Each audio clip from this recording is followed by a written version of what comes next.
Hey everyone, Dean3 here from BrightIdeasScouting.com. It's another Scouting in the Park. Thought I would try out a little different seat in the park here.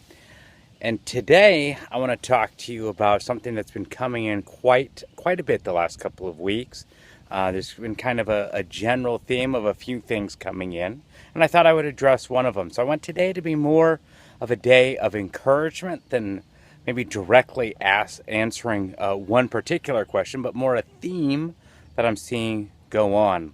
And the topic that I thought of with this was made famous by the late Steve Jobs. As Steve would be introducing a new product, whether it be the iPod, the iPhone, the iPad, at the end he'd always come up with the phrase, "But there's one more thing."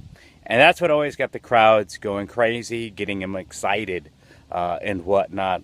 And that same issue, I think, sort of happens for us in scouting. Not so much that we have fancy products that we introduce or anything like that, but more the thought of we can do one more thing. The general questions that have been coming in is, hey, day three, we've been putting together an annual plan. We've been listening to all your notes about the different positions and finding which ones that we need, which ones don't we need, and trying to find people for that. And it's hard. It's hard to find those people.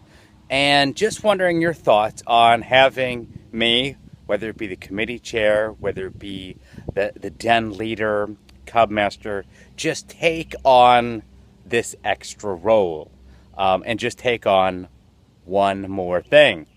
And as I've been watching these and trying to think about how I wanted to respond individually, and more of these have come in, I just thought, hey, let's do a podcast and kind of address the whole scheme of doing one more thing. Now, in light of being perfectly transparent, I'm one that likes to take on one more thing.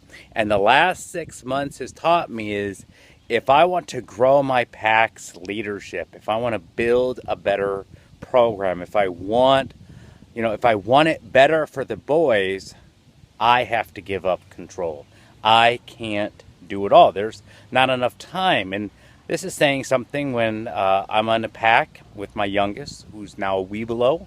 I've got two boys that are just weeks away from being life scouts in a troop. I work with the district committee on a number of different levels, as well as help out with things at the council. And I'm still a dad. I'm still a husband. I still work a full-time job. Scouting is not my full-time job. It's my full-time hobby, so to speak. So the question I want to kind of address, kind of be an encouragement, is sometimes you have to let go. And sometimes things have to fail. I know one of the biggest things I've learned being a leader in Boy Scouts is, as a parent, you want to just step in and say, "Hey, boys, you're not doing it right. Let me show you how to do it. In fact, let me even do it for you. Whether it be a meal plan, a duty roster, setting up equipment." But then the next time it happens, they don't know. Because I stepped in, I did it for them. Even if I kind of explain it to them, they didn't do it. And so sometimes you've got to let things fail, or not, I shouldn't say fail, because not done your way. Okay? Well, generally, not done your ways. Now, you might think it's a failure, but it might still be good. It might still be done and whatnot. So when you're thinking about taking on that one more role, you're thinking to yourself, hey, one of them that came in, I'm an advancement chair, and we don't have a secretary, and we don't have a communications chair. And well, since I'm already at the monthly committee meeting, it wouldn't be that much work for me to start taking notes and being the secretary, and then to send those notes out monthly as well as maybe a weekly email reminder.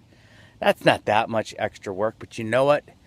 You're going to get overburdened. But more importantly, I don't want you to be stressed out, as I've been stressed out. I want you to take a look at building a better team. Now, there's a lot of different ways that you can define a leader. And you can define that leader as the boss. And for a lot of places, it's you do this, you do that. I'll take care of this, you take care of that. And that's a boss mentality. And there are people that I've met all across the country that when they get in that cub master, committee chair, even den leader position, they see themselves as the boss. And they go around like, you do this and you do that and you do this and I'll do that. And certainly in those roles, there certainly is that aspect of being in command, being in charge, sort of stuff. But I take a look at being an effective leader slightly different. And that is, am I training my team to do the best job they could do if I'm not there? Okay? That means giving up sending out emails, giving up planning. And that means sometimes just saying, you know what? You're the one trying this out. You try it out. If it works, we'll continue. If it doesn't work, we'll step back. We'll evaluate and stuff like that. And so sometimes you have to put people into those roles just so they can spread their wings and build some leadership and build some skills, which means you have to say no. And that can be the hardest thing to learn. I've taken the last 6 months to divvy up a lot of my responsibilities so that I can focus on the podcast here, focus on the upcoming academy training, focus on building roundtables in our council to help build up the training team and stuff, which means I'm not doing all the teaching. I'll do some, but like I said, I'm building up a training team. And that means I have to spread my wings, let them go, try something new, and then I step off and just let it happen. And then we evaluate. And so the next time that you're thinking that you'll take on just one more thing, I'd encourage you not to, and rather spend the effort you would have been doing that, finding someone else to do the job, even helping teach them in that transitionary times, but help them become a better parent, a better leader, and to gain new skills. So that's my advice today when you're thinking about one more thing, is to say no. Take the one role that you've got, 2 roles that you've got, do it to the best of your abilities, but then those extra things, find someone else and get them into the loop. We always talk about it's so hard to build a quality program. That's because a few people like to do it all, and those people need to step back. Don't say stop everything. I still have a number of roles that I'm helping with, but do what you were meant to do and leave other stuff up to other people. So until tomorrow, as always, learn everything you can, share everything you know, live the Scout Oath and Scout Law, and today I want you to start thinking about what roles can you give up so that you can become better in the roles you have and have other people learn new roles. We'll see you tomorrow in the park.